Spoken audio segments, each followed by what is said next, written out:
नमस्कार। उन्मेष प्रज्ञा प्रवाह के इस मंच पर आज मुझे अवसर देने के लिए मैं विशेष रूप से अनुराग पाठक जी, डॉक्टर अनिल कुमार सिंह जी और आप सभी इस मंच से जुड़े लोगों का आभार ज्ञापन करता हूं। उन सभी लोगों का मैं अभिनंदन करता हूं, हार्दिक धन्यवाद करता हूं जो आज के इस कार्यक्रम में लाइव जुड़े हुए हैं। आज का विषय है कोरोना काल के पश्चात भारतीय अर्थव्यवस्था का स्वरूप उत्तर प्रदेश एवं बिहार के विशेष संदर्भ में। इस विषय के निर्धारण के बाद उन्मेष के पेज पर कई प्रश्न भी आए। प्रश्नों का एक गुलदस्ता डॉक्टर प्रवीण सिंह जी ने प्रस्तुत किया, उनका आभार। और ब्रजेश त्रिपाठी जी और अनुराग पाठक जी की ओर से भी एक प्रश्न आया है। इन प्रश्नों के माध्यम से इतना बड़ा दायरा बनाया गया है जिसको पूरी तरह से सभी बिंदुओं पर विचार करते हुए एक छोटे से व्याख्यान के काल में समाहित करना संभव नहीं है। फिर भी इनके बिंदुओं को स्पर्श करते हुए और जहां आज के व्याख्यान के अनुरूप विस्तार की संभावना रही उसको करते हुए मैं अपनी बात को रखूंगा।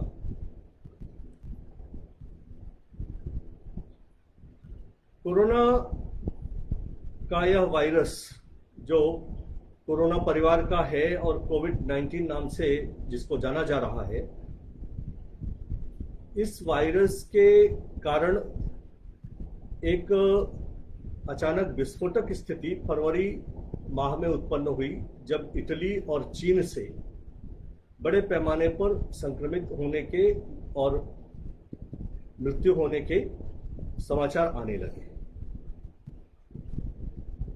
यदि संवेदनाओं को एक तरफ रखकर देखा जाए तो विश्व की इतनी बड़ी जनसंख्या में इससे प्रभावित होने वाले लोगों का अभी प्रतिशत वह आधे प्रतिशत से भी कम है और मृत्यु को प्राप्त लोगों का विश्व भर का आंकड़े की बात कर रहा हूं, वह भी बहुत बड़ा नहीं है।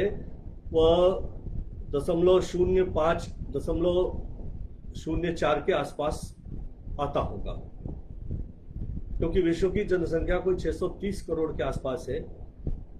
अभी उसका 1% यदि देखेंगे तो 6 करोड़ से बड़ा होगा।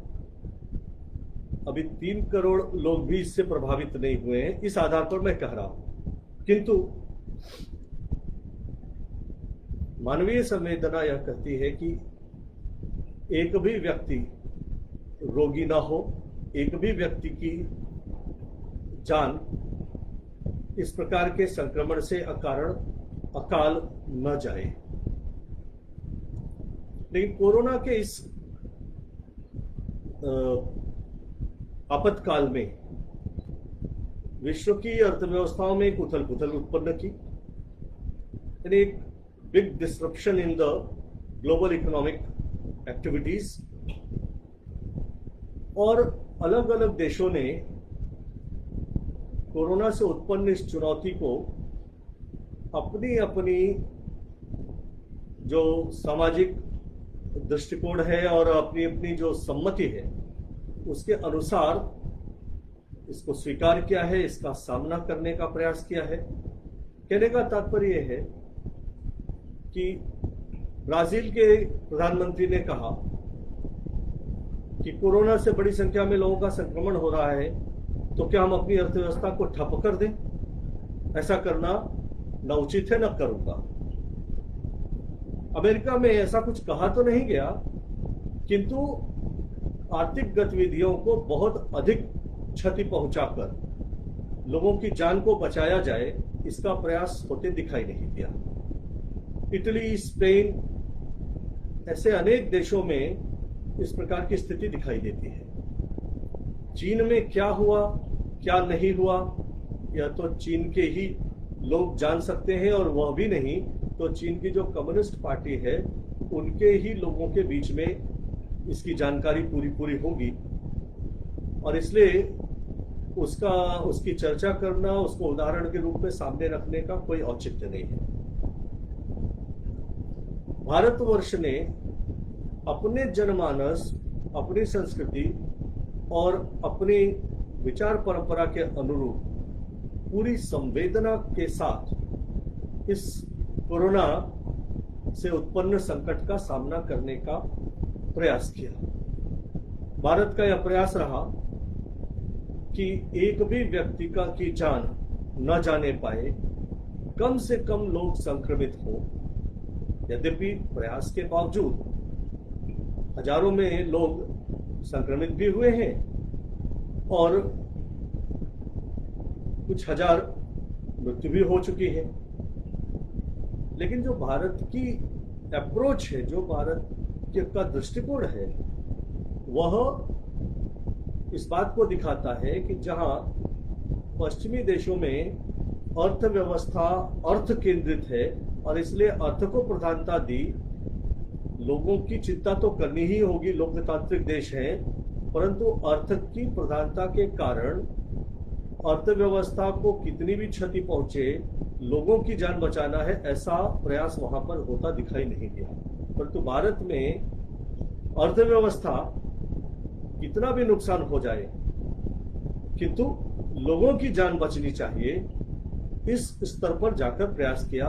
तो जो भारतीय चिंतन परंपरा रही है, जो भारतीय सामाजिक दृष्टिकोण रहा है कि अर्थ व्यक्ति के लिए है, अर्थशास्त्र अर्थव्यवस्था या व्यक्ति के लिए है, न कि व्यक्ति अर्थशास्त्र या अर्थव्यवस्था के लिए। अब इसी दृष्टिकोण को लेकर हम आगे बढ़े तो भारत में भारतीय अर्थव्यवस्था को जिस प्रकार पूरी तरह एक बार ठप करके कोरोना से निपटने का प्रयास हुआ, तो कोरोना के इस काल में और आगे इसके अभी शायद लंबे चलने की संभावना है, तो उस पूरे दौरान और उसके पश्चात भारतीय अर्थव्यवस्था का स्वरूप क्या होगा, इसका पूरा आकलन आज कर पाना तो किसी के लिए भी संभव नहीं है, परंतु दिशाओं के बारे में अनुमान लगाया जा सकता है। भारत में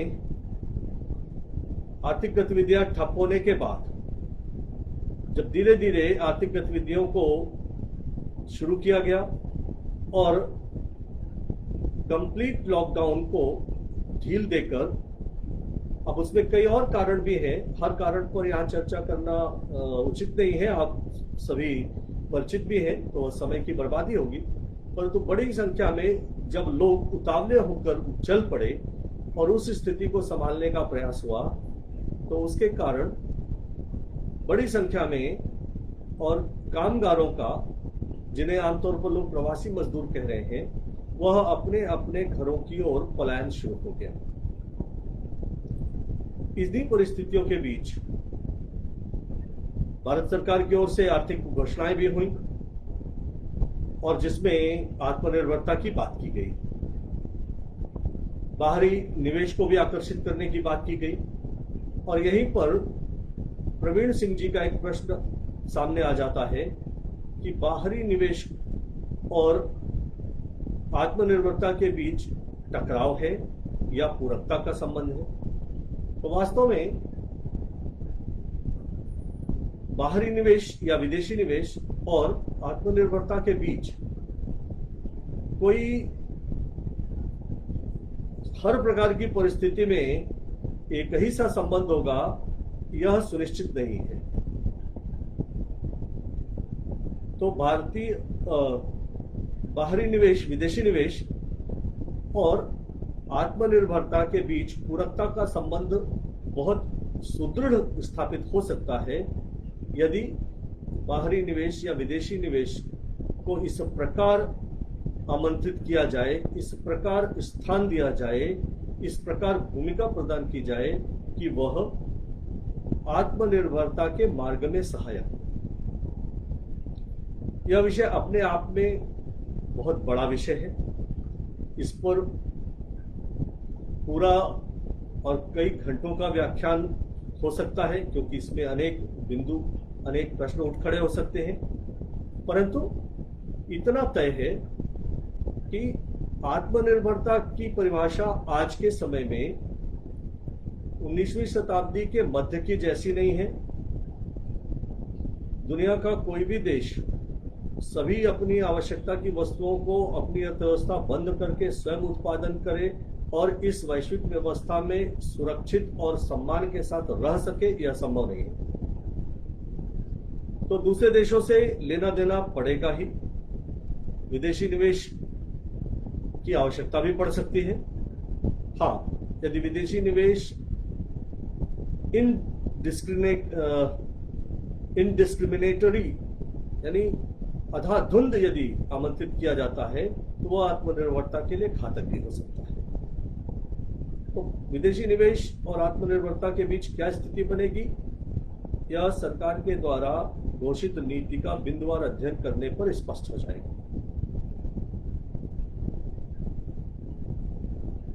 भारत का आगे मॉडल कैसा होगा, इस पर मैंने कहा कि जो अब तक चला रहा था उसमें परिवर्तन अवश्यंभावी है। कई प्रकार के परिवर्तन होंगे, इसलिए वह तो नहीं चलता रहेगा, लेकिन बिल्कुल ऐसा ही मॉडल होगा, इसको पहले से आज कह पाना पूरी तरह संभव नहीं है। प्रवीण जी ने श्रमिकों, प्रवासी श्रमिकों की भी बात की है, उस पर आगे चलकर विचार करूंगा।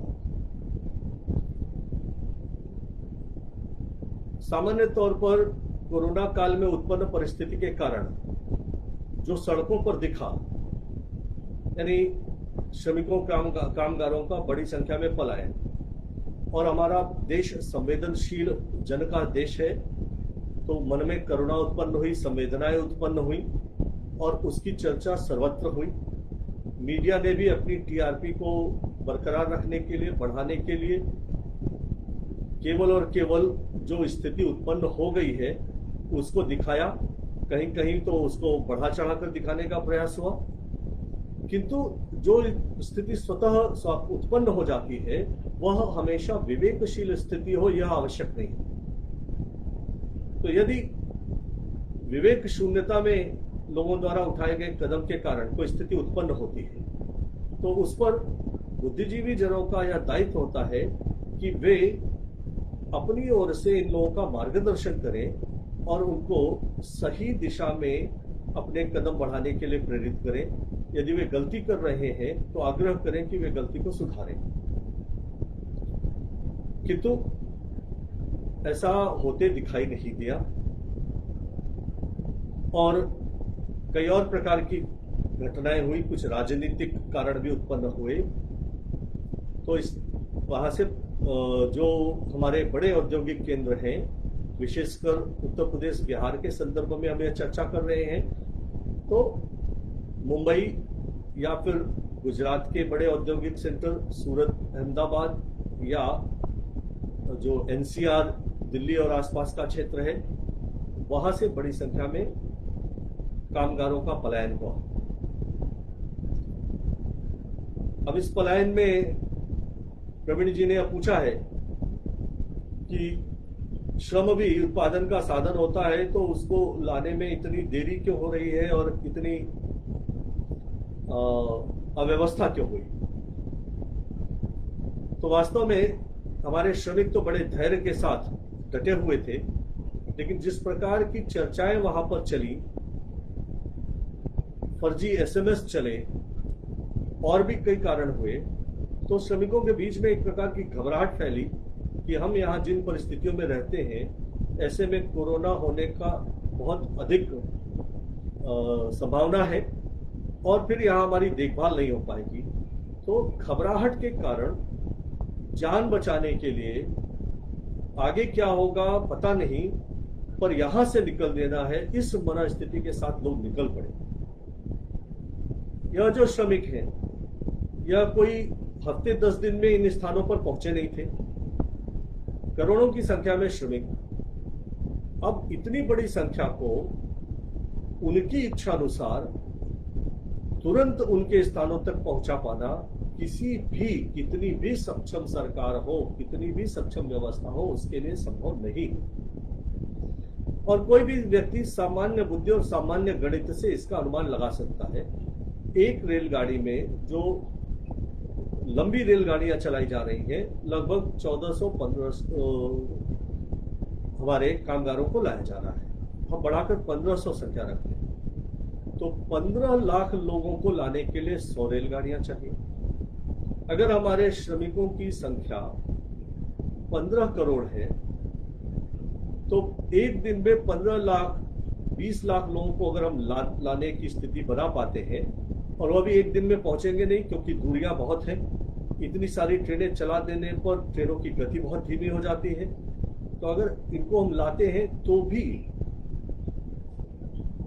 15 लाख लोगों को अगर एक दिन में लाते हैं तो 20 दिन में 3 करोड़ लोग आएंगे, 40 दिन 6 करोड़ लोगों को लाने में लगेगा।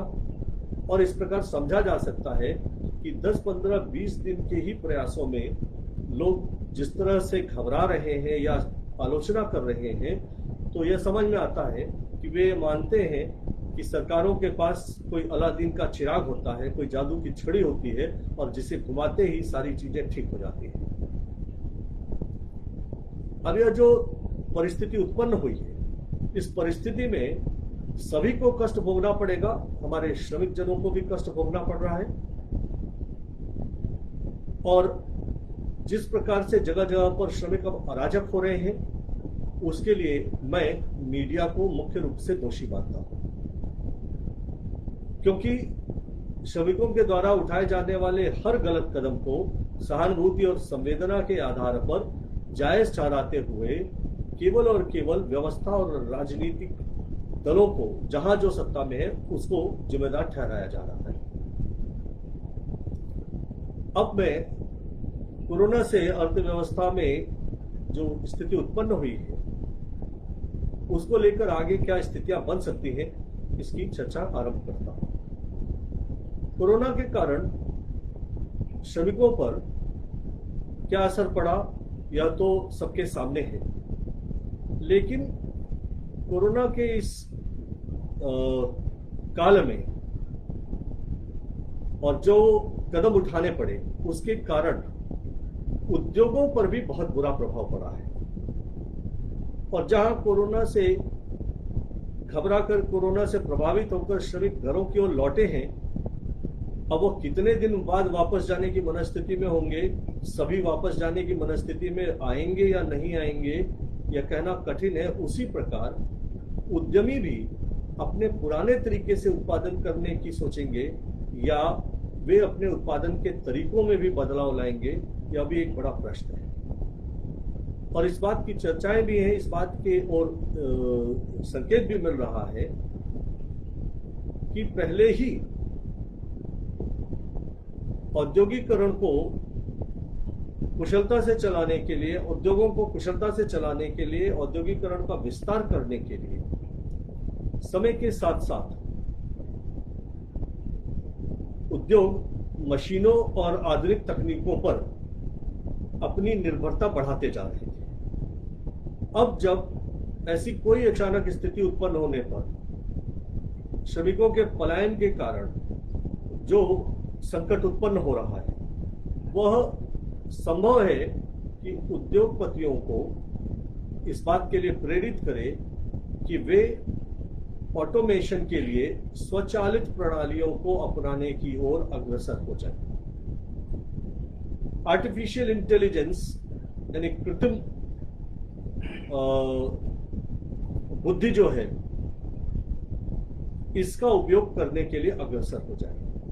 और यह संभव है कि आने वाले समय में जो बड़े उद्योग हैं जो बहुत बड़ी पूंजी से चलते हैं, उनमें बहुत बड़े पैमाने पर ऑटोमेशन हो, उनमें बहुत बड़े पैमाने पर आर्टिफिशियल इंटेलिजेंस का उपयोग शुरू हो जाए, और जिसके कारण उन बहुत बड़े उद्योगों में श्रमिकों की मांग पहले की तुलना में बहुत कम हो जाए।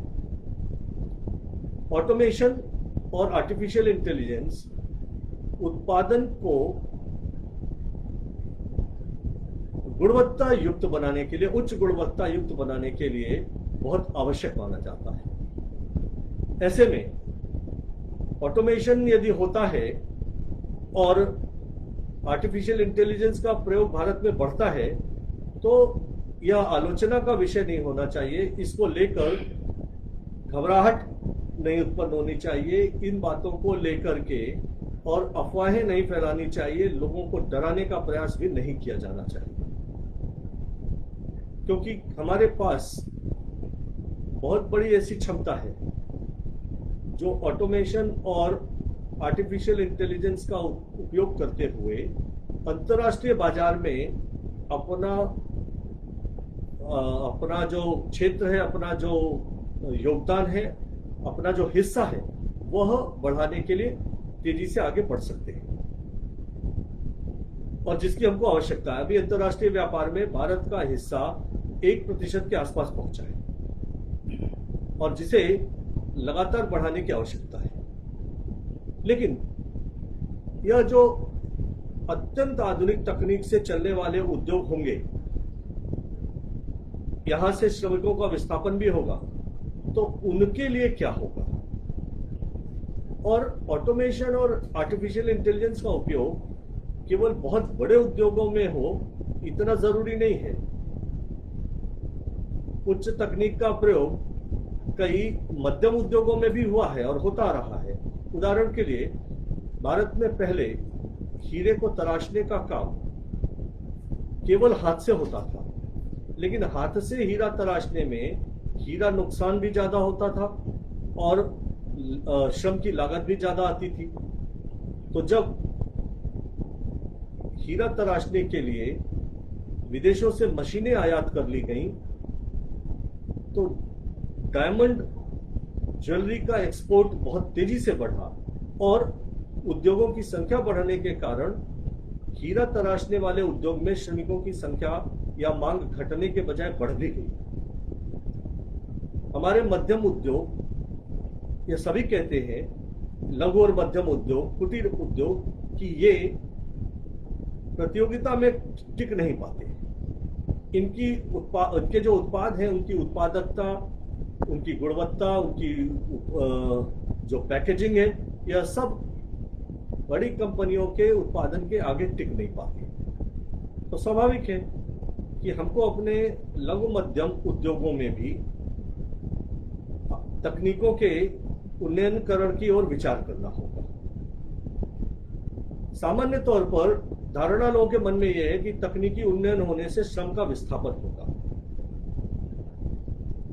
यह धारणा इसलिए है, यह धारणा क्यों है, मैं इस पर चर्चा करता हूं, लेकिन पहले इस बिंदु को आगे बढ़ा लूं कि तकनीकी उन्नयन होने से जो उद्योग लघु पैमाने पर, मध्यम पैमाने पर या कुटीर स्तर पर चल रहे हैं, उनके उत्पादों के प्रति लोगों की अभिरुचि बढ़ेगी, उसकी डिमांड बढ़ेगी, और जो अपनी तकनीक को सुधारते हैं उनके उत्पाद बाजार में टिकने लगते हैं। क्योंकि हम श्रमिकों को रोजगार देना चाहते हैं, हम अपने सब लोगों को साथ लेकर चलना चाहते हैं, इसलिए हम उत्पादन घटिया हो चलेगा, तकनीक का उन्नयन नहीं करेंगे तो हम उत्पादन तो कर सकते हैं, लेकिन उपभोक्ता अगर उस उत्पाद को खरीदने को तैयार नहीं है तो ज्यादा दिन उत्पादन को चला नहीं सकते। तो उपभोक्ताओं को जिस प्रकार का उत्पादन चाहिए, वैसा उत्पादन करने योग्य अपने मध्यम, लघु, कुटीर उद्योगों को हमें तैयार करना होगा। आखिर क्या हुआ इस देश में?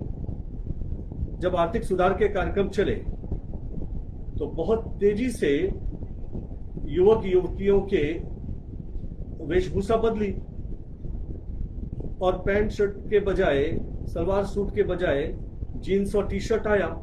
लेकिन ये जीन्स और टी शर्ट के बनाने की कला हमारे पावर लूम के बुनकरों ने नहीं सीखी तो बाजार से बाहर हो गए। बड़े पैमाने पर बुनकर बेरोजगार हो गए।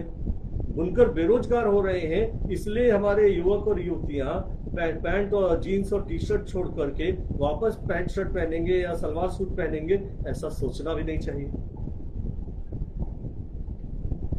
हाँ, उन्हें स्वदेशी की भावना के लिए प्रेरित कर सकते हैं तो वो एकाध ड्रेस इस प्रकार की खरीद सकते हैं। तो बाजार में जिस प्रकार की मांग बन रही है उसको देखते हुए उत्पादन करना है। अब मैं जिस बात को कह रहा था कि यह एक भ्रम है कि तकनीकी और रोजगार में टकराव है। हम यह मानकर चलते हैं कि उद्योगों की संख्या 10 है, हर उद्योग में 10 लोग काम कर रहे हैं तो 100 लोगों को रोजगार मिला है। अब इन 10 उद्योगों ने अपनी तकनीक को सुधार दिया और जिसके कारण एक उद्योग में 5 व्यक्ति की आवश्यकता है तो अब 50 लोगों को रोजगार मिलेगा और 50 लोग बेरोजगार हो जाएंगे। लेकिन हम ये नहीं सोचते कि 10 उद्योग जो उत्पादन कर रहे हैं वो अभी हमारे देश में जितने लोगों को आवश्यकता है उसके लिए पूरा नहीं पड़ रहा है। और बढ़ती हुई जनसंख्या की दृष्टि से ये 10 के 10 ही उद्योग रहेंगे, ऐसा हम क्यों मानते हैं? तो ये 10 उद्योग अपनी तकनीक की उन्नति करें और 20 नए उद्योग स्थापित हों तो 100 के बजाय अब 30 उद्योग होने से 150 लोगों को रोजगार मिलेगा। परंतु भारतवर्ष में इस प्रकार की सोच लेकर चर्चा करने वाले लोग नहीं हैं। और इसका कारण क्या है? इसका कारण यह है कि यहाँ के मीडिया में, यहाँ के शिक्षा क्षेत्र में समाजवादी और साम्यवादी या वामपंथी चिंतकों का प्रभाव रहा। समाजवाद और साम्यवाद की प्रवृत्ति है हर जगह द्वंद्व देखना। तो समाजवादियों ने अपने देश, जो साम्यवादी देश थे, उन्होंने तो बड़े बड़े उद्योग लगाए और उन उद्योगों में जहां जनसंख्या कम थी तो वहां तो सबको रोजगार देने की स्थिति एक प्रकार से बना पाए और रूस प्रगति किया। लेकिन चीन ने क्या किया? चीन ने बड़े बड़े उद्योगों और बड़ी बड़ी मशीनों के माध्यम से अपना विकास नहीं किया। उसने छोटे छोटे उद्योगों में और विविधतापूर्ण तकनीक का प्रयोग करते हुए, यानी छोटे स्तर से लेकर के और उच्च स्तर तक की तकनीक का प्रयोग करते हुए दुनिया के बाजार में छाने का काम किया। तो हमारे देश में क्यों नहीं हो सकता? लेकिन हमारे देश में क्या हुआ, और यही से उत्तर प्रदेश और बिहार की समस्या की जड़ भी समझ में आई। तो हमारे देश में यह जो समाजवादी चिंतन चला आजादी के तुरंत बाद और सरकारों में समाजवादी मिश्रित अर्थव्यवस्था, सार्वजनिक क्षेत्र की इकाइयों की स्थापना आदि का काम हुआ, इसके कारण और इसके साथ ही जब देश स्वतंत्र हुआ तो देश के पास प्रशासनिक अधिसंरचना तो थी, यानी कलेक्टर होते थे, एसपी होते थे, डिस्ट्रिक्ट जज होते थे, हाई कोर्ट्स थे, सुप्रीम कोर्ट था, क्षमा कीजिएगा, हाई कोर्ट्स थे। तो इस प्रकार की स्थितियां थी। लेकिन विकासात्मक ढांचा हमारे देश का बिल्कुल नहीं था, क्योंकि अंग्रेजों को इस देश के विकास में कोई रुचि नहीं थी।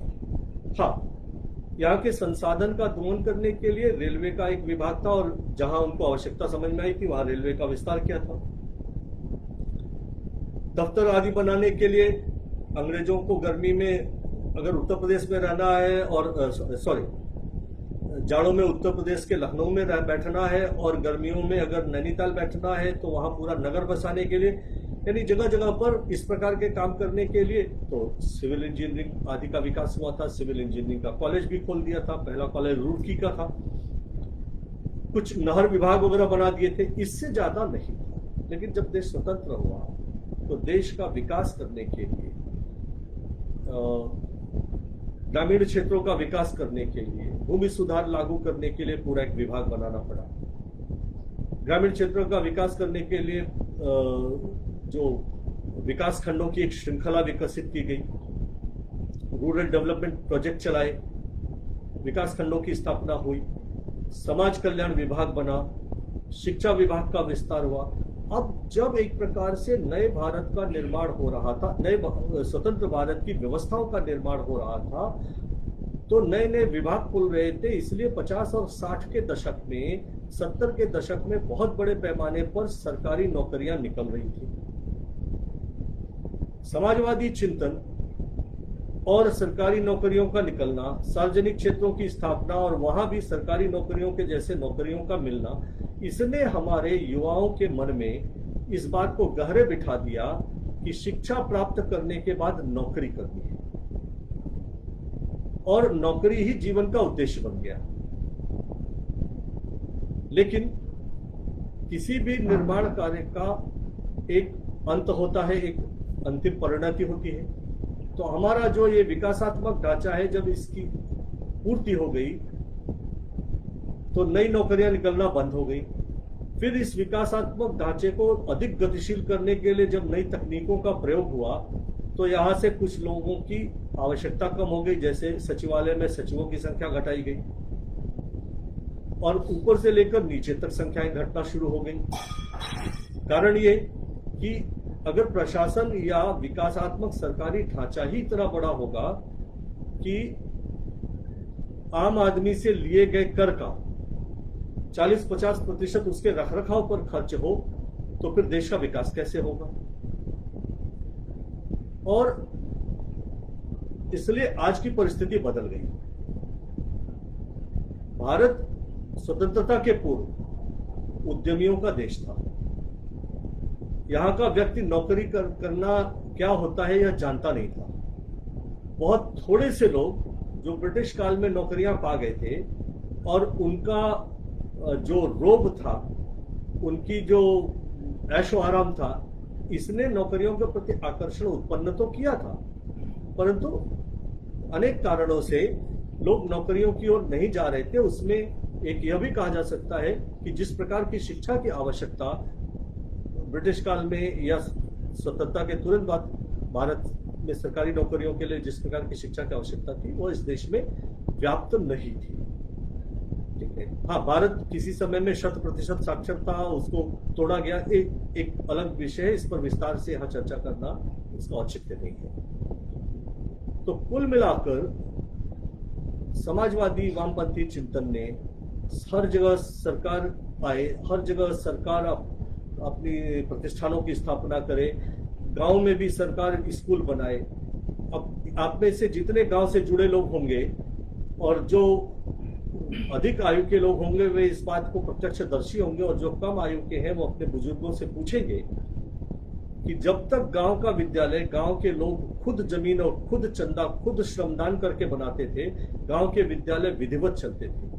1970 के आसपास से जब से सरकार ने गांव विद्यालय के भवन निर्माण के लिए धनराशि देना शुरू कर दिया, जब से बेसिक शिक्षा परिषद बन गया, जिला पंचायत के अधीन नहीं रह गया, राजनीतिक जो कार्यकर्ता है उनकी देखरेख का उस पर कोई नियंत्रण नहीं रह गया, तब से जिला परिषद विद्यालयों की स्थिति किस तरह से नष्ट हुई है, यानी जन भागीदारी जब उसमें से हटा दी गई तो किस प्रकार से क्षरण हुआ है, किस प्रकार से सड़ गया है, यह आज हम सब लोग देख रहे हैं। तो इसलिए नौकरियों के आकर्षण में जो स्थितियां तैयार हुई, उन स्थितियों के चलते लोगों ने पहले अपने आसपास नौकरियां ढूंढी, और आसपास नौकरियां नहीं मिली तो लोग दूर निकले। अब ये जो दिल्ली मुंबई जाने का सिलसिला है उत्तर प्रदेश और बिहार से, इसका भी इतिहास और काफी पुराना है, 60-70 साल से कम पुराना नहीं है। 50 के ही दशक में जो लोग उच्च शिक्षा नहीं प्राप्त कर पाए, अच्छी, यानी उस समय तो इंटर और बीए भी उच्च शिक्षा होती थी, लेकिन जो नहीं प्राप्त कर पाए और जो थोड़ा बेहतर जीवन चाहते थे, गांव में जमीन आदि बहुत कम थी, तो वे सारे लोग उस समय निकलना शुरू हो गए। यानी मुंबई, पूर्वी उत्तर प्रदेश से मुंबई जाने वालों का सिलसिला 1955-56 से कम मेरी जानकारी में है। अब ये जो जाने आने का सिलसिला शुरू हुआ, इसमें भी सामाजिक दृष्टि से जो ऊपरी श्रेणी के लोग कहलाते हैं, उन्होंने जाना शुरू किया। और उसका एक सीधा कारण है कि समाज में जो अपनी जाति या जन्म के आधार पर प्रतिष्ठा पा रहे थे, उनमें आत्मविश्वास का ऊंचा स्तर होता है और इसलिए वही लोग निकले। आप देखेंगे कि मुंबई में जो लोग 3 पीढ़ियों से बसे हैं, वे सामाजिक स्ट्रेटा के में मतलब तथाकथित जो एक सीढ़ी बनी हुई है उसमें ऊपरी पायदान के लोग हैं। बाद में अन्य लोगों का भी जाना हुआ। अब ये जो उत्तर प्रदेश और बिहार से निकला, इसके और उसमें न जाकर के मैं बिंदुवार बात करना चाहता हूं कि उत्तर प्रदेश और बिहार से बड़ी संख्या में जो लोग रोजगार के लिए निकले इन क्षेत्रों के लिए, उसमें अर्थशास्त्र में पुश और पुल फैक्टर दो का चर्चा होती है। यानी पुश फैक्टर यानी धक्का कारक कह लीजिए कि जब कोई अर्थव्यवस्था लोगों को धक्का मार दे कि हमारे पास तुम्हारे लिए स्थान नहीं है, तुम्हारे लिए रोजगार नहीं है, तुम्हारा आजीविका के लिए कोई संभावना नहीं है। पुल फैक्टर ये है आकर्षण कारक कि कोई बाहरी अर्थव्यवस्था आकर्षित कर रही है। जैसे प्रवास तो होता है, प्रवास में वही लोग बहुत बड़ी संख्या में इन महानगरों से निकल करके और अपने मूल स्थान गांव की ओर आ रहे हैं जो छोटे मोटे काम में लगे थे। लेकिन जो सॉफ्टवेयर इंजीनियर के तौर पर एनसीआर और मुंबई में गए या बेंगलुरु में गए, हैदराबाद में गए हैं, वे भी तो प्रवासी हैं। परंतु क्या वे लोग भी भाग रहे हैं? तो वे पुल फैक्टर के कारण गए हैं, आकर्षण के कारण गए हैं।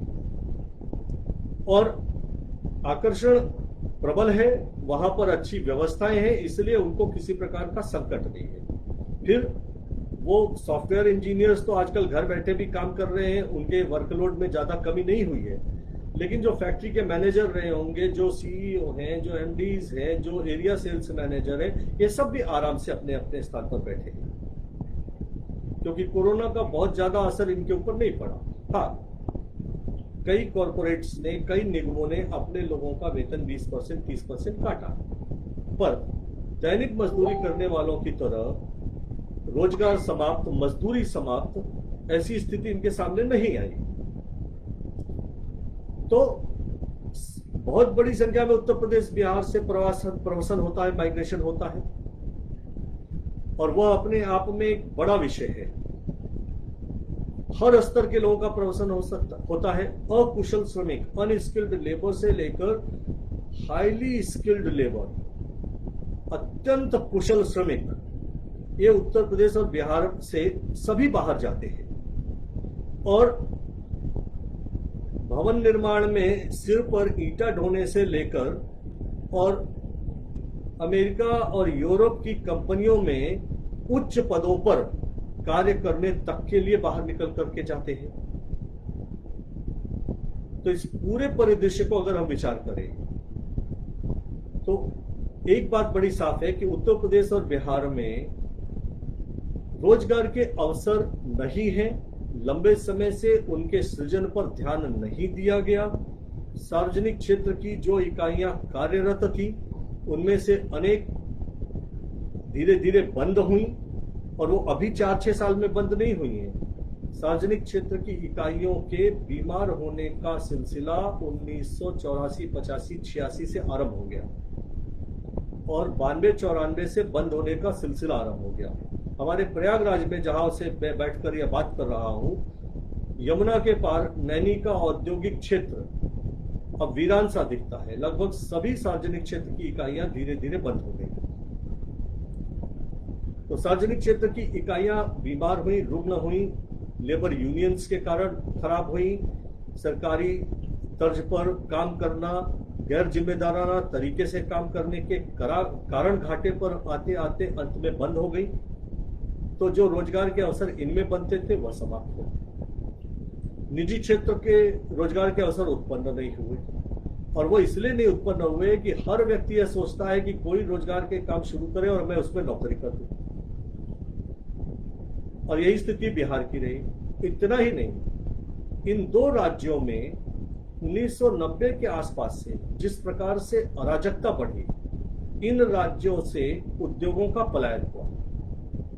मुझे याद है कि 90 के दशक में एक पहली बड़ी आपराधिक घटना हुई थी उत्तर प्रदेश में, और गाजियाबाद जनपद में डालडा खजूर छाप जो वनस्पति घी आता है इसकी फैक्ट्री होती थी।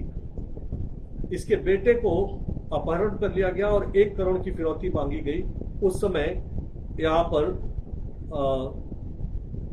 79 से 91 का कालखंड था, मुलायम सिंह जी चीफ मिनिस्टर। उसने 1 करोड़ की फिरौती देकर अपने बेटे को छुड़ाया, लेकिन दिल्ली पार करके फरीदाबाद में जाकर अपनी फैक्ट्री लगा दी, सारी मशीनें उखाड़ ले गया और यहाँ वाली जमीन बेच दी। यही स्थिति बिहार से हुई। बिहार से तमाम जो उद्योग थे वो निकलकर पश्चिम बंगाल की ओर चले गए थे। तमाम उद्योगों के जो मुख्यालय थे वे पटना से हट करके कलकत्ता चले गए। फिर उत्तर प्रदेश और बिहार में 90 के दशक से जिस तरह से शिक्षा के संग छेड़छाड़ हुई, यानी छात्र प्रसन्न रहे, हमको वोट करता रहे, भले ही वह अंदर से खोखला हो जाए, और खुलेआम नकल करने की छूट देना। अब उत्तर प्रदेश और बिहार से नकल के दम पर जो डिग्रियां लेकर निकलने वाले हैं उनकी उत्पादकता कितनी है यह कोई भी अनुमान लगा सकता है। वो एमए पास व्यक्ति 10,000 की नौकरी के लिए भी महंगा है, और इसलिए फिर हमको मुंबई और दिल्ली में सिक्योरिटी गार्ड की नौकरी करते 6,000 और 8,000 रुपए में, और ग्रेजुएट मिल जाते हैं जो यूपी और बिहार के किसी यूनिवर्सिटी से पास होते हैं। तो यहाँ की जो शिक्षा प्रणाली को नष्ट किया गया, शिक्षा व्यवस्था को नष्ट किया गया, वो अभी यहाँ पर बेरोजगारी का बहुत बड़ा कारण बना। और एक बार हमारे पास बीए और एमए की डिग्री आ गई तो खेत पर काम करना यह प्रतिष्ठा के विरुद्ध है। कोई दूसरा काम करने की योग्यता नहीं है, तो ले दे करके नौकरी करना, और नौकरी कैसी भी हो। इतना ही, और केवल ये शिक्षित पलायन के ऐसा नहीं है। तो आर्थिक सुधार कार्यक्रमों के कारण जिस प्रकार से बहुत सारे परिवर्तन आए, उसमें 2 परिवर्तनों का उल्लेख करूंगा जो यहाँ बहुत प्रासंगिक है। कि जिस प्रकार से इलेक्ट्रॉनिक मीडिया का विस्तार हुआ, और इलेक्ट्रॉनिक मीडिया के विस्तार के माध्यम से जिस प्रकार के विज्ञापनों का दौर चला या विज्ञापनों की बाढ़ आ गई, उसने बड़े पैमाने पर कंज्यूमरिज्म को बढ़ाया। और एक गांव में रहने वाले युवा को भी, हम भी कुछ इस प्रकार का शहरी जीवन जिए, हमारे पास भी एक अच्छा मोबाइल हो, हमको भी सिनेमा मौके बेमौके देखने का मौका मिले, हम भी चौड़ी चौड़ी सड़कों पर घूमें, इसका आकर्षण उसे बड़े शहरों की ओर खींचने लगा। और यहाँ की अर्थव्यवस्था में उसके पास इनमें से कुछ भी शौक, थोड़े बहुत शौक पूरे कर सके, ऐसी स्थिति नहीं थी। तो जो यूपी और बिहार से बड़े पैमाने पर पलायन युवाओं का हो रहा है, होता आया है, उसके पीछे मैं पुश और पुल दोनों फैक्टर्स को देखता हूं। क्योंकि पीढ़ी दर पीढ़ी उत्तराधिकार के कारण भूमि का विखंडन हुआ, जोत का आकार छोटा हुआ, जनसंख्या बढ़ती गई। बढ़ती हुई जनसंख्या के लिए कृषि के अतिरिक्त कृषि से जुड़े छोटे और लघु पैमाने के ही सही, पहले जो परंपरा से बहुत सारे उद्योग हुआ करते थे, वे उद्योग ठप हो गए। पहले मैं देखता था कि पूर्वी उत्तर प्रदेश और बिहार में जगह जगह पटसन, सनई और इससे सुतली आदि का ही लोग बैठे बैठे निर्माण करते थे। लेकिन पॉलिएस्टर डोरी और पॉलीथीन पैक आने के कारण जूट का कारोबार ठप हो गया। ये छोटे छोटे लोग तो क्या, पश्चिम बंगाल के जूट के कारखाने ही बंद हो गए। तो इस प्रकार जो परिवर्तन आ रहा था, उससे निपटने की तैयारी उत्तर प्रदेश और बिहार के लोगों ने नहीं की। यहाँ से बहुत बड़ी संख्या में युवा उपभोक्तावाद का शिकार होकर अपने गांव क्षेत्र में कोई आजीविका ठीक ठाक चलाने लायक रोजगार के अवसर न होना, और मामूली अधिसंरचना भी न होना, यानी बिजली, पानी, सफाई, इस तरह की अधिसंरचना भी न होना, शिक्षा किस तरह से सड़ गई उसकी चर्चा मैं कर चुका हूं। तो इसमें ये पलायन हुआ। अब कोरोना के संकट ने बिना कुछ सोचे वहां महानगरों से भागकर अपने घर आने का इनको प्रेरित किया और इन पर दबाव बनाया। ये लोग लौटे हैं, ये एक दहशत से गुजरे हैं। इस दहशत का असर इनके मन पर कई महीने रहेगा। ऐसा नहीं है कि इनमें से सब यहाँ आकर ग्रामीण क्षेत्रों में टिक जाएंगे, इनमें से कुछ वापस लौटेंगे, लेकिन सभी वापस लौटेंगे ये कहना भी कठिन है। यह एक अच्छा अवसर है, यानी यह जो दुखद परिस्थिति उत्पन्न हुई है इसमें से एक अच्छा अवसर दिखाई दे रहा है कि भारत जो उद्यमियों का देश रहा है, धीरे धीरे यहाँ पर गुलामी के पीरियड में, यानी इसकी पहली झलक हमको तुलसी के उस दोहे में दिखती है कि हुई है वही जो राम रचि राखा, को करी तर्क बढ़ावई शाखा। अब ये रामचरितमानस के सभी पात्र ऐसा नहीं सोचते हैं, लेकिन कुछ समाज में लोग इस तरह सोच रहे हैं तो वह उसमें परिलक्षित हो रहा है। उसमें संख्या थोड़ी थी, क्योंकि उन्हीं तुलसी ने यह भी लिखा है कि सकल पदार्थ है जगमाही, कर्महीन नर पावत नहीं। लेकिन आगे चलकर फिर ये कोई कहता है कि सीताराम सीताराम सीताराम कहिए और जाहि विधि राखे राम ताहि विधि रही। तो परिस्थितियों से हताश होकर जो है उसी में संतोष कर लो। भारत में संतोष को महत्वपूर्ण माना गया, किंतु जो है उसी में संतोष कर लो, यह भारत का चिंतन कभी नहीं रहा। उद्यमिता करो, प्रयत्न करो, प्रयत्न के परिणाम जैसी अपेक्षा है उतने अच्छे न हो तो संतोष करो और अच्छे परिणामों के लिए प्रयास करते रहो। यह भारत का मूल चिंतन है। इतनी बड़ी जनसंख्या किन्हीं किन्हीं केंद्रों पर नौकरियां ढूंढकर या छोटे मोटे रोजगार ढूंढ करके दोबारा जाकर अपनी आजीविका ढूंढ कर रहे, यह उचित नहीं होगा। तो जो नई योजनाएं चालू हुई हैं और गांव का दृश्य भी पिछले कुछ वर्षों में बदला है। आज बड़ी संख्या में गरीब लोगों के पास पक्के मकान हो गए हैं, गांव तक गैस पहुंची है, लगभग सभी गांव में बिजली पहुंची है। हो सकता है 24 घंटे बिजली न होती हो, लेकिन बिजली का उत्पादन बढ़ाने के प्रयत्न हो रहे हैं, बिजली की आपूर्ति बढ़ाने की दिशा में प्रयत्न हो रहे हैं। सरकार को इस विषय पर ध्यान देना चाहिए कि गांव में भी 24 घंटे बिजली मिल सके। अब गांव में बिजली की उपलब्धता है, गांव में पक्के घर हैं, गांव में सड़कें बन रही हैं, गांव तक जुड़ रही हैं, यानी बाजार लाकर माल बेचने में इतनी दिक्कत नहीं होगी। तो आवश्यकता है कि लोगों के मनोविज्ञान को बदला जाए। नौकरी करने में ही जीवन का मोक्ष है, इस मनोविज्ञान को बदलकर उद्यमिता का प्रयास करो, जीवन के यथार्थ को समझो। नौकरियां सबके लिए अब संभव नहीं है। अब इतनी बड़ी जनसंख्या को नौकरियां मिल सके यह संभव नहीं है। लोगों को नौकरियां देने के लिए कोई भी उद्योगपति उद्योग नहीं चलाता है, न चलाएगा।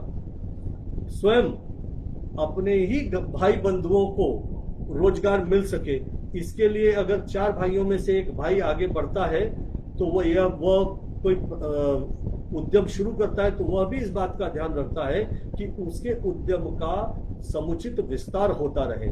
और अगर उसके 4 भाइयों में से 2 भाई ठीक से काम नहीं करते हैं तो भाई होते हुए भी वो उनको काम से अलग कर देता है। तो यह अपेक्षा करना कि लोगों को रोजगार देने के लिए सरकार व्यवस्थाएं करेंगी या सरकार प्रतिष्ठान खोल करके नौकरियां दे देंगी कि लो भाई नौकरी करो, महीने में बंदी तनख्वाह लो और चैन से रहो, या उद्योग करेंगे, यह हास्यास्पद चिंतन होगा। ग्रामीण क्षेत्रों में बहुत संभावनाएं हैं और इसीलिए प्रधानमंत्री ने जो वोकल फॉर लोकल की बात की है, लोग इसकी बात करें और सरकारें भी इसकी बात करें। मैं कुछ उदाहरण देता हूं, जैसे 80 और 90 के दशक में दूरदर्शन पर विज्ञापन आता था, आकाशवाणी पर विज्ञापन आता था, संडे हो या मंडे रोज खाओ अंडे। अब ये किसी कंपनी के अंडों का विज्ञापन नहीं था, इसके कारण पोल्ट्री को बढ़ावा मिला। आंध्रा और पंजाब के नौजवानों ने उद्यमिता दिखाई, पोल्ट्री को मुर्गी पालन का काम शुरू किया आज आंध्र प्रदेश, महाराष्ट्र का कुछ हिस्सा, पंजाब और उधर केरल या तमिलनाडु का कुछ हिस्सा पूरे भारत को अंडे की सप्लाई करता है। आज हर शहर के लगभग हर नुक्कड़ पर शाम को अंडे का एक ठेला दिख जाता है। रोज पियो ग्लास फुल दूध दूध, ये विज्ञापन आता था। दूध का विज्ञापन दिया, अमूल ने रास्ता दिखाया, हर राज्य ने अपनी एक डेयरी स्थापित की, सड़कों का निर्माण हो गया है। आज पराग हो या सांची हो या बिहार की जो एक मुजफ्फरपुर के पास चलती है डेयरी, मुझे इस नाम नहीं स्मरण आ रहा है, और उसके बड़े उत्तम उत्पाद होते हैं, वहां उसकी राबड़ी बड़ी स्वादिष्ट होती है। तो इन डेयरीज के विस्तार का काम जो है सरकारें उसमें सहयोग कर सकती हैं। इसी प्रकार उत्तर प्रदेश के प्रतापगढ़ में आंवला बहुत होता है, लेकिन आंवले का उत्पाद या लोगों तक उसकी गुणवत्ता पहुंचे, इसके लिए उत्तर प्रदेश सरकार को विज्ञापन देने चाहिए, क्योंकि किसी भी आंवले का उत्पाद बनाने वाले एक उद्यमी के पास इतने संसाधन नहीं है कि वो लाखों करोड़ों खर्च करके अपना विज्ञापन करा सके। तो बरेली के चिकन का विज्ञापन हो, लखनऊ के चिकन का हो, बरेली की जरी का हो। इसी तरह बिहार में मधुबनी पेंटिंग बच्चा बच्चा जानता है। मधुबनी पेंटिंग अभी किसी एम्पोरियम में खरीदेंगे, किसी दिल्ली के शोरूम में खरीदेंगे तो हजारों में मिलती है। तो उस मधुबनी पेंटिंग को आज की पीढ़ी, आज के लोग क्या चाहते हैं? वो परंपरा से जो मछली और जो चित्र और राधा कृष्ण बनाते आ रहे हैं। तो क्या मधुबनी पेंटिंग वाले अपने रंगों का अच्छा प्रयोग करते हुए और स्टैच्यू ऑफ लिबर्टी नहीं बना सकते? स्टैच्यू ऑफ लिबर्टी अगर वो बनाना सीख जाएंगे तो अमेरिका में बिकेगा। एफिल टावर बनाएंगे तो यूरोप, भारत के लोग अपने ड्राइंग रूम में लगाएंगे। तो जो हमारी परंपरागत कलाएं हैं, उनको आज के समय से कैसे जोड़ा जा सकता है, इस पर सरकारों को ध्यान देना होगा। और केवल सरकारों के भरोसे नहीं चलेगा, तो हमारे प्रबुद्ध जन और स्थानीय जो सामाजिक कार्यकर्ता हैं, उनको आगे बढ़कर इसमें योगदान देना होगा। ऋण, साख आदि के लिए सरकार ने अनेक योजनाएं चलाई हैं। कुछ लोग कह रहे हैं कि बहुत कम है। मैं कहता हूं इतना तो पहले लोग उपयोग करें, क्योंकि अभी तक ये देखा गया है कि सरकार जो पैकेज लाती है उसका बहुत बड़ा हिस्सा और अनुपयुक्त रह जाता है, क्योंकि लोग आगे बढ़कर हिस्सा नहीं लेना चाहते। बहुत से लोग राजनीतिक कारणों से या विचारधारा के कारणों से सरकार के द्वारा किए जाने वाले प्रयास, जैसे सरकार ने एक प्रयास किया, मुद्रा स्कीम चलाई, तो उसका मजाक उड़ाने का काम किया। कहा लोग पकोड़ा बेचेंगे। यह वह देश है जहां कहा गया कि कर्मण्येवाधिकारस्ते मा फलेषु कदाचन। कर्म को सबसे ऊपर रखने वाले देश में कर्म का उपहास उड़ाने वाले लोग किस प्रकार बड़े बड़े मंच पर आ जाते हैं, यह अपने में दुखद विषय है। और आवश्यकता है एक ऐसा आंदोलन चलाने की कि जो हर व्यक्ति जब तक सफेद कमीज पर नीली या लाल टाई नहीं लगा लेता तब तक वह सभ्य नहीं है, ऐसा मानते हैं, उनकी बड़े पैमाने पर ट्रोलिंग की जाए और समाज में उनको एक्सपोज किया जाए। कर्म करने में, परिश्रम करने में किसी को श्रम का अनुभव नहीं होना चाहिए। परिश्रम और उद्यमिता, यही लोगों के उत्थान और इस राष्ट्र के उत्थान का मूल मंत्र है। उद्यमिता को बढ़ावा दिए बिना उत्तर प्रदेश और बिहार के इन बड़ी संख्या में लौटे मजदूरों की स्थिति में सुधार लाना या हमारे गांव को पुनः आबाद कर पाना, यह संभव नहीं होगा। समय बहुत है, कई और बातें बोलने को हैं, परंतु मैं समझता हूं कि हमारे प्रबुद्ध जन मेरी बात का आशय पूरी तरह समझ पा रहे होंगे। मैं अपनी बात को यही विश्राम देता हूं। नमस्कार, धन्यवाद।